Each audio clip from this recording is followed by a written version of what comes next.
welcome today here with David Richter, who's an associate professor in our department. Welcome, David. It's great to have you here. Thank you. Why don't we start by you telling me a little bit about yourself? Sure. So I've been at Notre Dame here for 10 years now. I'm originally from Omaha, Nebraska.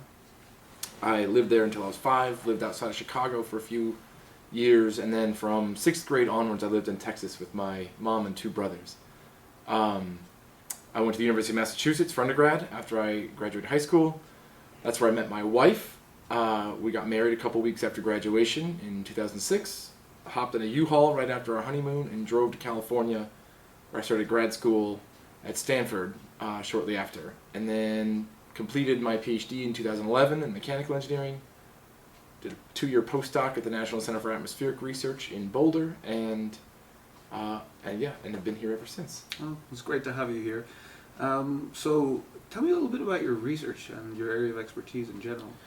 Sure. So, as I said, my degrees are all in mechanical engineering, and actually going all the way back to my undergrad, I really enjoyed fluid mechanics, and the study of anything that flows. And it was kind of this beautiful combination of physics and math, which are 2 things I really liked, and especially the computational aspect of actually solving these complicated equations on a computer. And so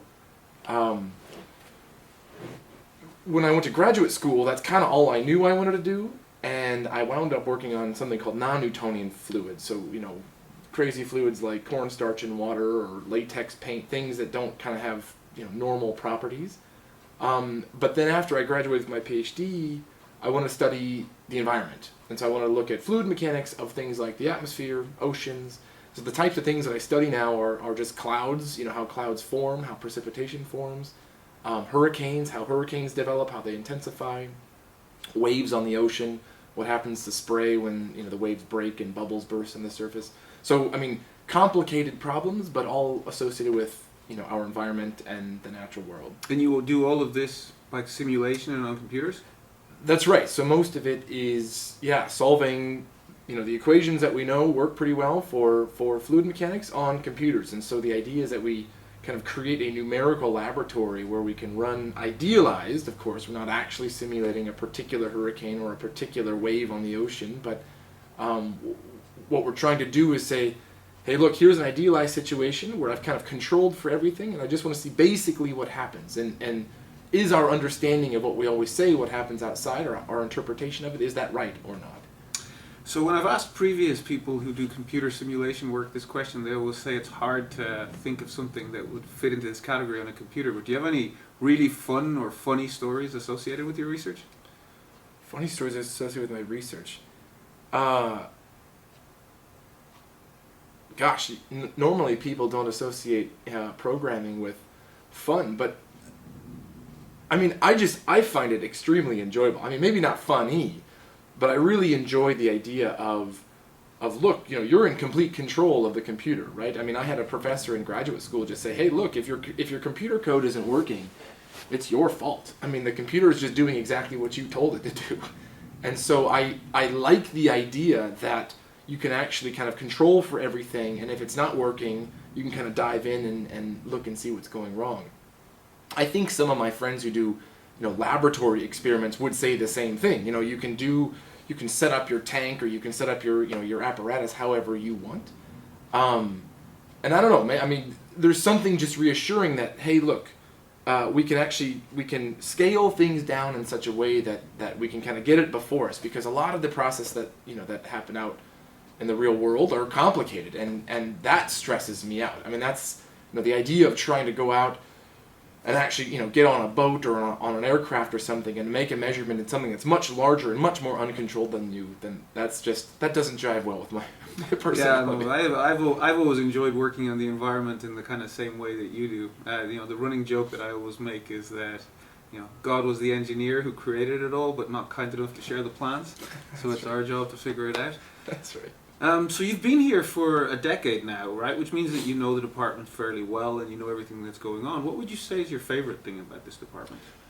This department, there are a lot of things I really like about it. So when like I said, my degrees are all mechanical engineering, and because I studied fluid mechanics. That's often where the discipline of fluid dynamics often lies in mechanical engineering departments. But this intersection of earth sciences with sort of an engineering, especially a fluids approach, has this perfect home in the Seas department. And my colleagues in this group, I mean yourself and other people in our group, it's just phenomenal. I mean it's just such a cool group to work with, because there are other aspects of environmental fluid dynamics that I didn't even know existed before I came here. I mean, even some of the stuff that you do on porous media and, what my colleagues do on storm surge modeling and shallow water equations. I mean, it's really neat how much diversity there can be within a specific group dedicated to environmental fluid dynamics. And so for me, that's great. My colleagues and the types of research in this department, and then also,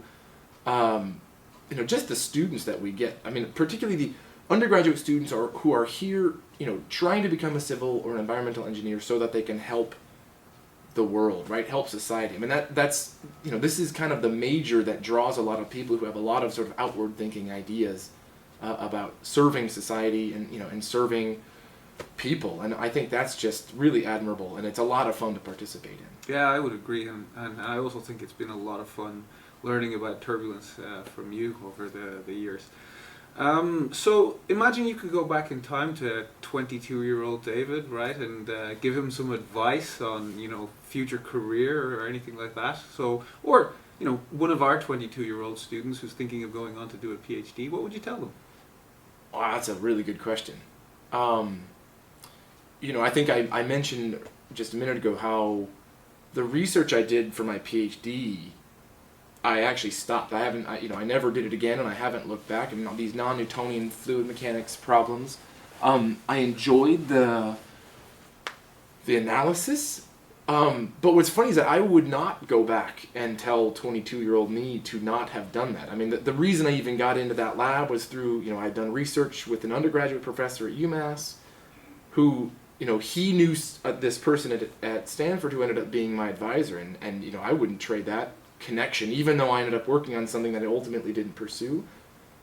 I guess the advice that I would give my 22-year-old self, but it's also advice that I try to give myself now, is actually just being patient and trusting in God's guidance in your life. The way I even wound up at Notre Dame was perhaps the clearest time in my entire life, where I was doing this 2-year postdoc at the National Center for Atmospheric Research, not knowing what I wanted to do with my life. And actually, I had, before that, I'd actually talked with my wife, and I said, there's no way I'll ever become a professor. I just saw the stress that my advisor went through. I wasn't sure if I'd be good at research. I wasn't sure if I'd be good at teaching.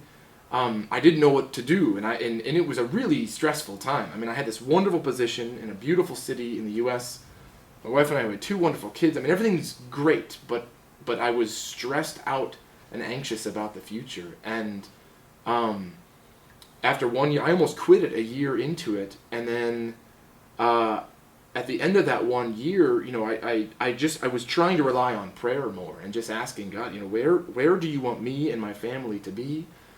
And then suddenly the stars start aligning, and I see this position in the Notre Dame Seas department, and my wife and I had talked about, if I even go to a university, what kind of a university? A Catholic university with a strong research program would be just fantastic. And then here's this position that is in exactly the discipline that I work in, and a lot of things just fell into place. I was able to get the interview, and I met you, and I met a bunch of other wonderful people here, and it just seemed like a fantastic place to go. And so there was a lot, prior to that, there was a lot of needless worry. And so I would tell 22-year-old me, don't be as anxious, but I'm sure I wouldn't listen. Of course. It's the advice I give our undergraduates all the time, but they continue with their anxiety. It seems like, especially at 22, it seems like the next decision that you make is going to be sort of like put you on a branch of life, and you're never going to be able to go back, and maybe it's the wrong one. And I think it's true that it might be a different one that might have gone otherwise, but there's so much more life ahead, and again, if you can just try to be patient and trust in God, then you kind of go where He wants you to be, and it'll be fulfilling. And there's a reason why we don't attribute wisdom to young people. That's right. That's right. Okay, well, let's turn to more kind of personal parts. What do you do for fun?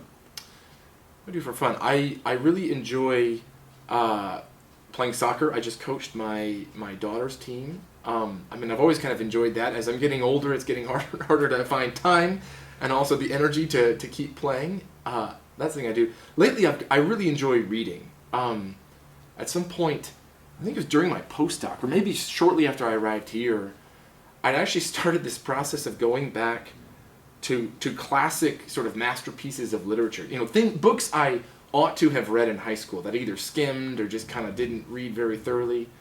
I started reading them and realizing that, oh, the people who designed this curriculum were onto something. Like, these are actually good. They're not these horrible pieces of junk that I'd sworn that they were when I was 17 years old. And ever since then, I've been, you know, trying to be reading, you know, some really classic piece of literature at all times. I really enjoy that. So is there any book in particular that you'd recommend to someone to read right now? Yeah, there's several. I think my favorite book is actually Crime and Punishment by Dostoevsky.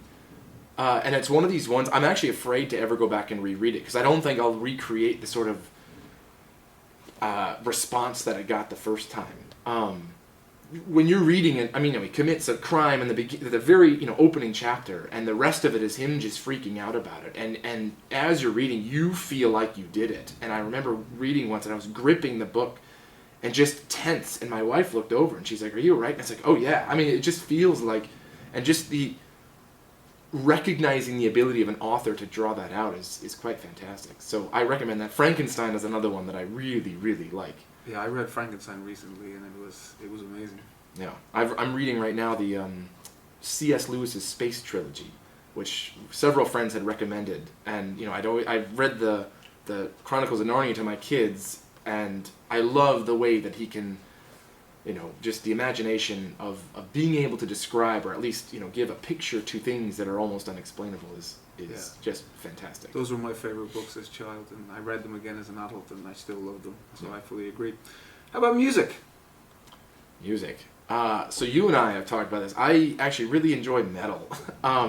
You know, there's a surprising number of people in our department who do. Yes, yes, and I have identified several of them. I've always been into metal. I really enjoy metal. I really enjoy classical music. I mean, a lot of other things, but I would say when I'm like working at my desk and things are going well, I'll flip on some, you know, metalcore. Well, I think that's really funny. Metal and classical music, and ironically, two things I love as well, but not normally. They don't normally go hand in hand. That's right. And if I'm not mistaken, you grew up down the road from Pantera, From right? Pantera, that's right. So how could you not love metal? That's right. Okay, and then art. Are you a fan of art? Do you have any artists that you like in particular? Wow, great question. I have always been very self-conscious about my inability to appreciate art, I would say, properly. You know, I've found this love of books and, you know, being able to kind of recognize and appreciate, you know, the genius in it. And with art and poetry, I've never been able to get it. And so, I like a lot of it, but I can't recognize kind of genius. Okay, that makes a lot quite of the same sense. way. Well, David, thank you very much for your time. Do you have any last words? No, it's been a pleasure to be here. Thanks so much for doing this. It's wonderful. Take care. Excellent.